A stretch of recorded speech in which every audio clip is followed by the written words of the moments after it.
Hello, everyone. Thank you for tuning in. Again, I am Katie Batesman, the content director at SheCanCode, and today we are discussing embracing authenticity, redefining success in tech with Seda Kunda of Zuhlke. I've got the incredible Seda, who is a mobile engineer at Zuhlke, and she's here today to dive into her unconventional career journey of self-discovery and empowerment. She's going to highlight her choice to pursue a path as an individual contributor rather than conforming to a traditional leadership expectation. Welcome. It's a pleasure to have you with us. Thank you, Kaylee. I'm really glad to be here. Really glad to share my thoughts and my journey. Amazing. I know you have a very interesting story, and our ladies are going to love to hear all about it. So, can we get started with a bit of context for our ladies, Mhm. who you are, where you come from, and how you landed in the tech industry? A little bit about your journey and what sparked your interest in coding. Yeah, absolutely. So I am from Zambia. I was born and raised in Zambia. Um, and I'm a very much daddy's girl, self-proclaimed daddy's girl. I was from a young age, and he was in tech. He's still in tech, actually. So my interest and love for tech kind of stemmed from that. He Yeah. was kind of like our little secret language, because my sisters and my mom, they're like the typical, I can't do the simplest thing, especially my mom. And so it was kind of like our little secret language, me us, you know, creating websites or like just going through code together. It was just something we really loved doing together. Wow. And I just love the idea of creating something. You can see it in your hands. You create something and you just see the impact. It's just great. I just really love doing that. So that's kind of how my interest started through my dad. Really, it's lovely to hear when somebody's inspired by, especially a family member that's Mm, working in that area. Because so many of our ladies, obviously, we love to hear what inspired them, and most of them say that they fell into tech. And it's always really nice when you hear somebody say a family member worked in technology, and that yeah, you saw that as that's going to be a really good career choice for me. yeah. Actually, it doesn't sound like you thought of it as a career choice. You just thought, you know what, it looks like my dad really loves that, and I really love that. So that it sounds like it was quite a natural choice for you. Yeah, I mean, to me, it was just like, I have so much fun doing this. Like, why would I not do it? Um, it's quite funny you talk about falling into tech. I remember I wrote this little like in my diary about my dream goal when I was 9, and it was to be a computer scientist. So it's like something that I just really loved from a young age, and I knew it was something I wanted to do. Yeah, Amazing. yeah. And what about when it came to studying? What did you study? What was your journey there? I take it it was quite natural for you to think, I'm going to go down the tech path. Did you take computer science? What did you do there? Yeah, so the journey was, I get quite traditional. So I did go on to study computer science, which I'm glad I had my dad's support, because I think outside of that, a lot of people actually like don't go for that. It's a man's world. So I Yeah. had people like explicitly tell me that. And if it wasn't for him, I think I may have been influenced by them, but he was like, no, just go for it. You love this, you're good at it, just go for it. Um, so yeah, I studied computer science in Leicester.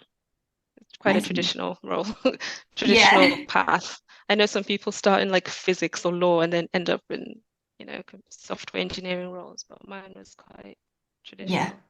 It's nice to hear that you chose computer science as a good career. But it's so interesting that you said you noticed as well that if you hadn't have had your dad's support, perhaps you wouldn't have gone down that route. I take it your class, Yeah. were you the only female in the class, or were there a Oh, couple? there were not a couple. There was maybe I want to say 5 from out Okay. of like 100. Oh wow. And of those 5, there were 2 black, so me and someone else, 2 black women. So we were very isolated. It drew us together a little bit. And I think by the time we got to our 3rd year, there was about 3 women left. So Wow. um, yeah, it's Drop off. Yeah, just lonely. such a Yeah. problem. Even if you do get in and then you don't make it all the way to the end of Mhm. your 3 years. Gosh. I will say though, I pursued further studies. I did a software engineering master's degree, and in that in that course, there were way more women. Well, not more women, but just way more women than the computer science degree. Mm. So I'd like to think that means that things are getting better. not just 5 out of a class of 100. Yeah, But yeah. yeah.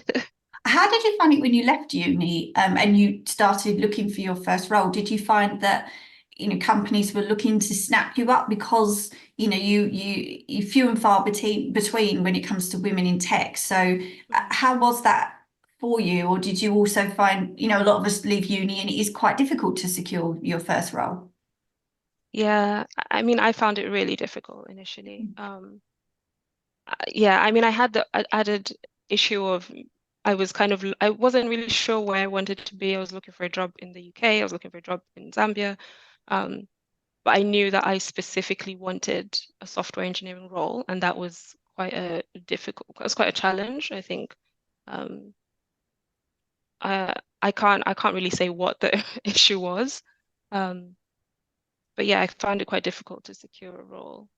Yeah, And it that's kind of what can. led me to pursuing further studies because like maybe I need to, improve Yeah. on those skills a bit more. Yes. Yeah, So did you go on and then hone your skills in a certain area? Yeah, I think a lot of us have that feeling when you leave university and it's so difficult. It's such a competitive time of year as well, and it you find is. yourself going on interviews and Exactly. almost, teaching yourself how to interview as well, and that Hmm, takes hmm. time. And yeah, And learning about myself and what I wanted. I think we'll talk about bit about that later today. But um, yeah, there's like I was approaching interviews with ideas that I'd had put in my head of what I wanted or what success looked like, and I was kind of flowing from that rather than what I actually wanted. So I don't think I was being authentically me, and maybe that had an influence on how I presented myself in interviews. Yeah, yeah, yeah, and I love that you touched upon that because today's conversation is about being authentic and sometimes Hmm. figuring out what you want to do and not necessarily what you think other people want you to do. And we Mm. all have Yeah, that feeling yeah, at work, and I know that you experienced kind of a bit of a pressure at first to pursue leadership roles quite yeah. early in your career. What were Hmm. some of the factors that contributed to this expectation, and how did you manage to navigate them? Yeah, I think there was a number of things. I mean, at the start of my career, when I would look at how to prepare for interviews, for instance, I would see, the question of where do you see yourself in 5 years? I would always see things like, regardless of the role, right? You'd always see things like, well, I see myself, you know, growing in my skills and then breaking into management and, you know, co contributing to the success of a company as a whole, like from a leadership, that was always the theme. I checked recently actually, just to see what the answers to this question look like now in 2024, and it's still like the same. So the same theme of leadership is that goal. So I think that was one of the things in preparation.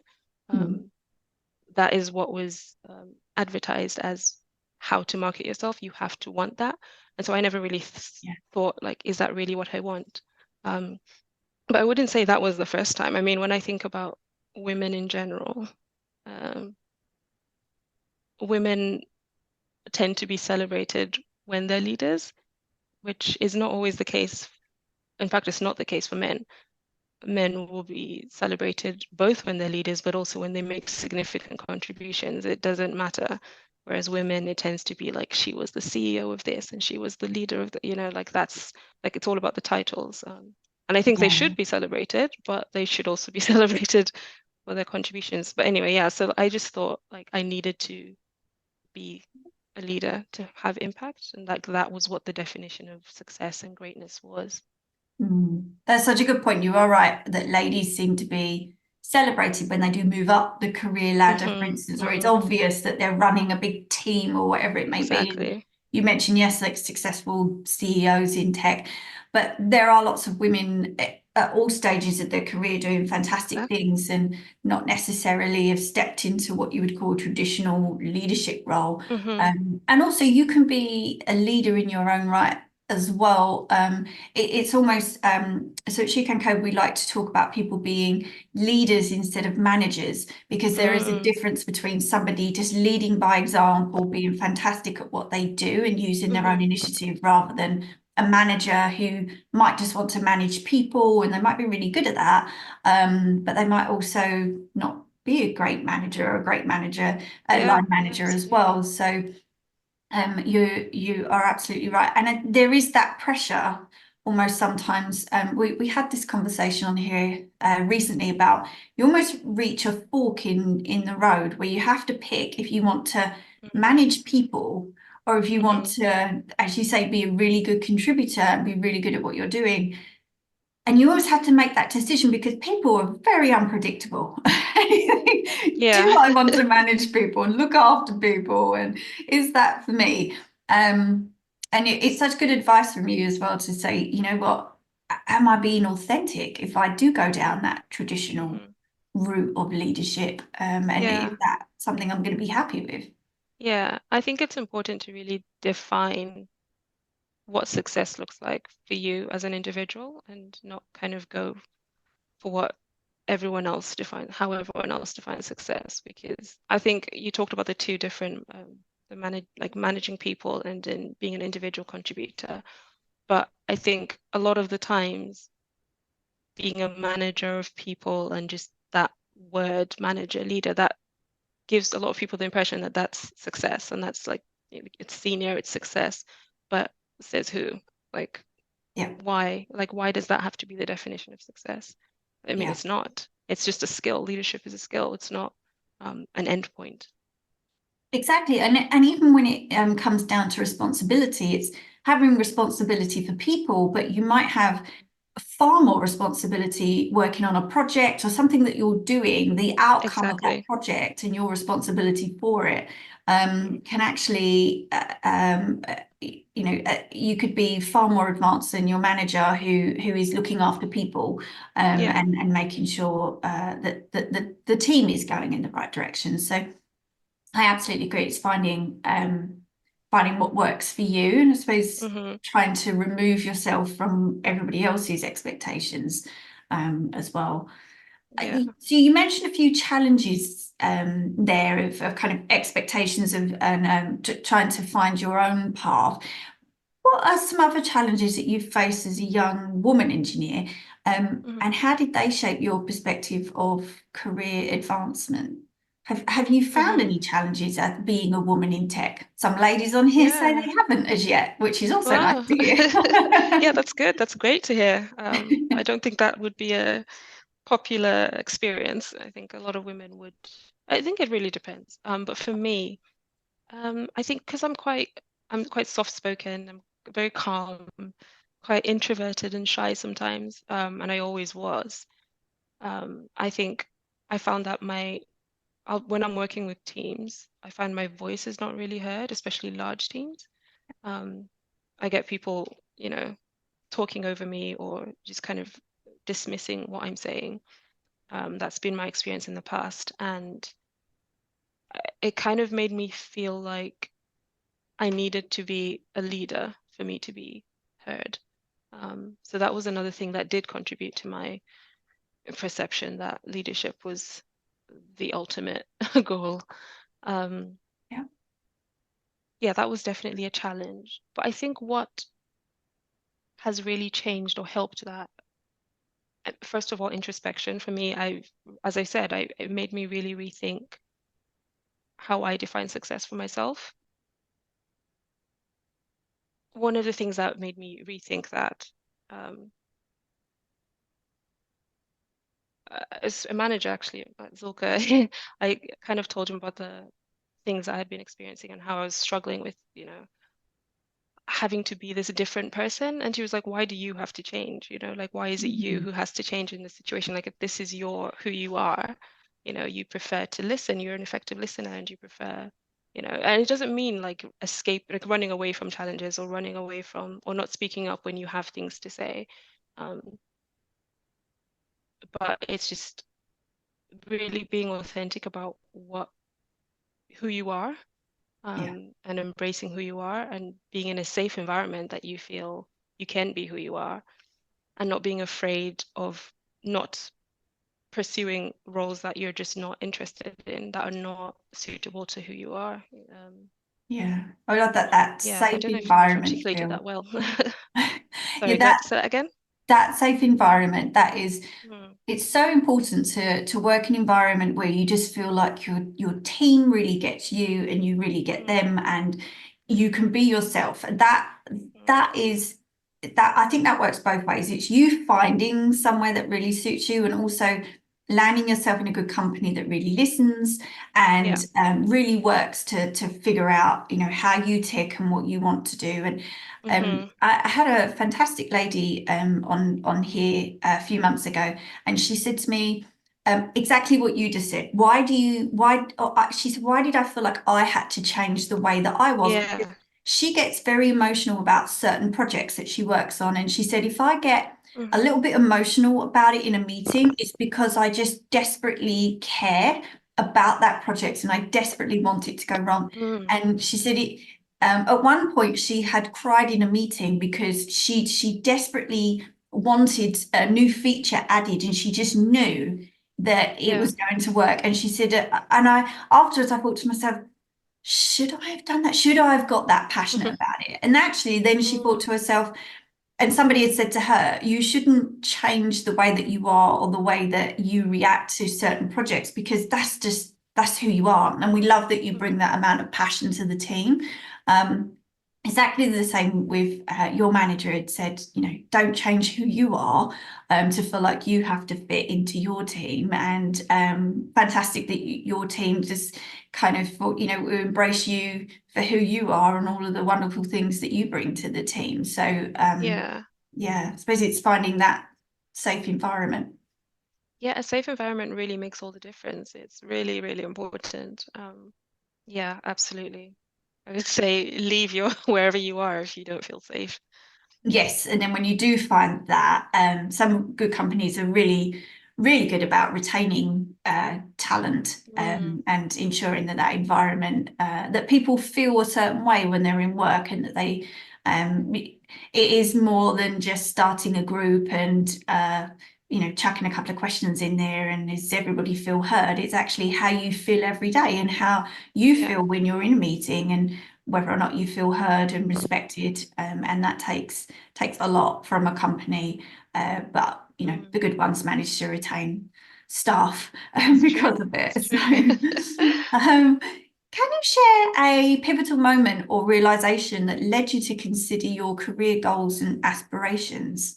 So, something that you remember, a moment where you thought, yes, I know what my Yeah. career goals are. Yeah. So this will go back a bit to my when I was still in the headspace of wanting to be a leader. I didn't really want to, but I would say that because that's what you say. That's the correct answer. Yeah. That's success, right? I want to be successful, so I want to be a leader. Um, and I was in an interview where I was asked that question, which I talked about at the beginning. Where do you see yourself in 5 years?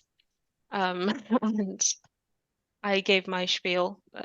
I want to grow in the company, break into the management team, just lead the direction of the company as a whole. I just gave my spiel. And I remember the interviewer just saying, but why? Why would you want that? And the way he asked it wasn't just like an interview question. It was like he was like legitimately shocked and almost like it was almost a look of like a disapproving look. Like, why? Um, and I think I didn't really have a good answer. I didn't have any answer because I was in my head, that was just the thing you go for. Mm. And so when I went home that day, I just really started to think about it and think about, okay, what do I actually want? What is success? How do I define success? What is the definition of success? And where do I actually want my career to go?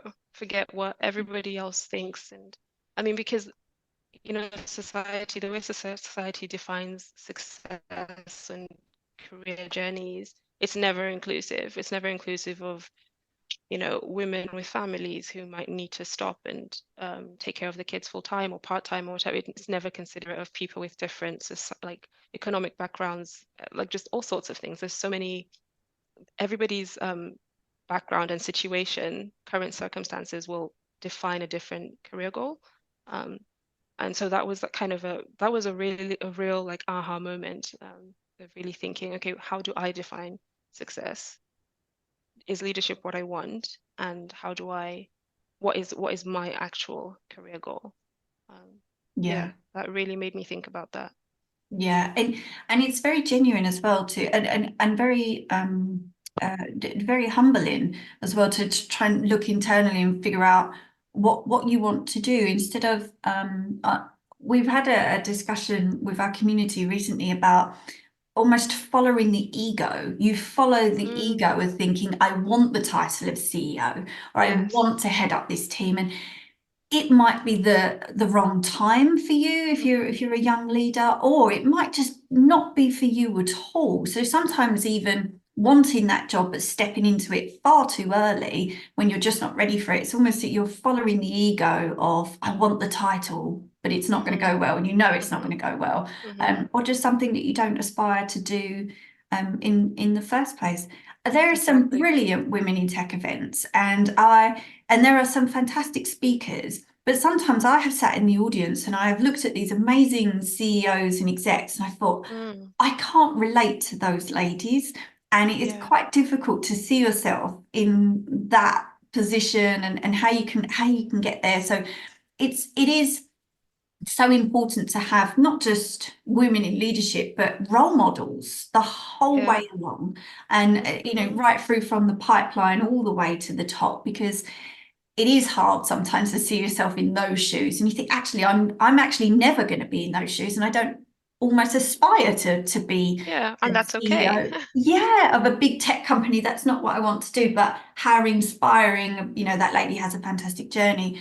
But yeah, it's so important to have ladies at all levels doing brilliant things, and to Yeah, celebrate them as well, not just for absolutely. being a leader, as you said, for being a contributor as well. Exactly, exactly. Yeah, absolutely. I wanted to ask you a little bit about those internal barriers and misconceptions. How did you overcome them? Those internal barriers and misconceptions that you had about leadership and success. You said a little bit that you went home from that interview that day and really kind of thought about what you wanted to do and where you wanted to go. hmm Did you come up with a plan? Was that in your head? When did you go home and actually, almost re-ask yourself that question? Where do I want to be in the next 5 years? Yeah, And yeah. how did you I'm move forward? I'm very much an overanalyzer and a deep thinker. So I went home and I really just sat and thought about it and um, kind of drew up what I wanted for myself and just really Mm, thought about that. So that was kind of the first step. I think in your head, and then when you go into the workforce, it's very easy to then lose that again. And I think for me, what has helped is where I am now. Like I've got good allies here they know where my head is at. I'm vocal about that, and they're okay with that. They're like, that's fine. Like this is where you're at. Like your goals are here. Like let's align those with our goals here.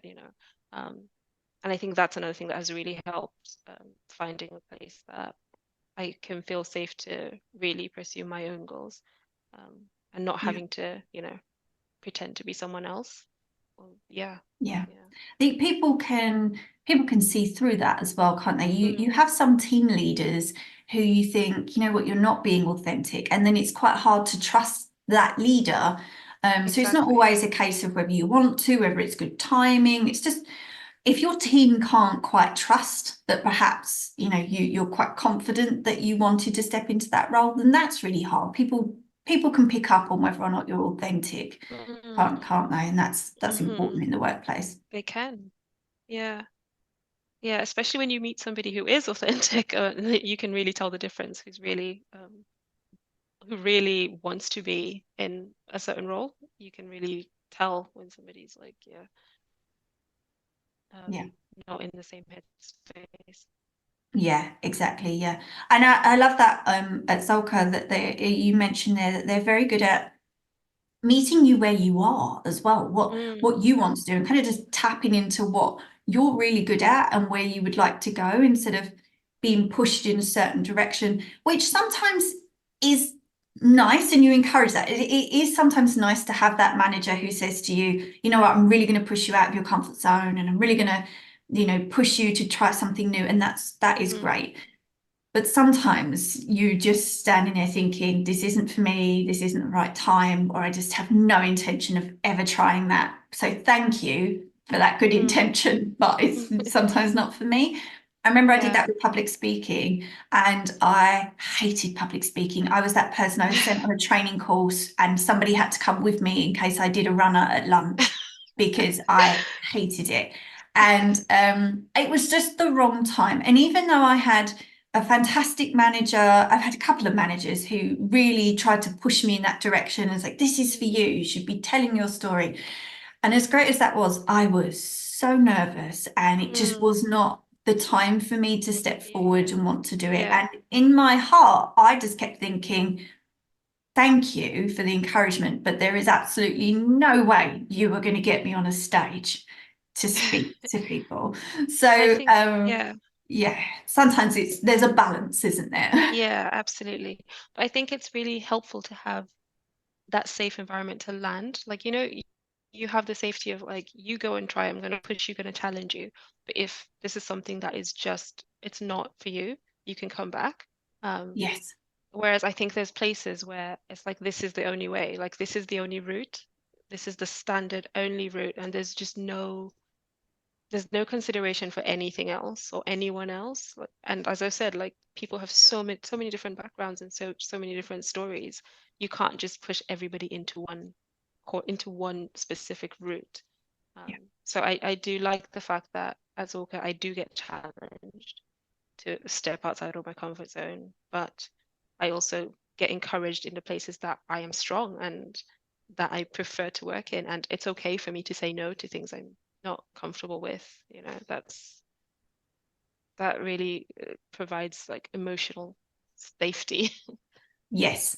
Yes. Because you want to feel like you're moving forward in your career, but sometimes Yeah, not being kicked in the wrong yeah, direction that you really don't want to go exactly, in. Because that will exactly. only cause you to leave eventually and Yeah, just think, this isn't for me, I'm going to go.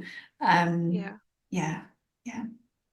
So we are almost out of time. I wanted to ask you, Mhm, what advice would you give to other professionals who may be struggling with similar pressures and expectations in their careers? mhm. Good question.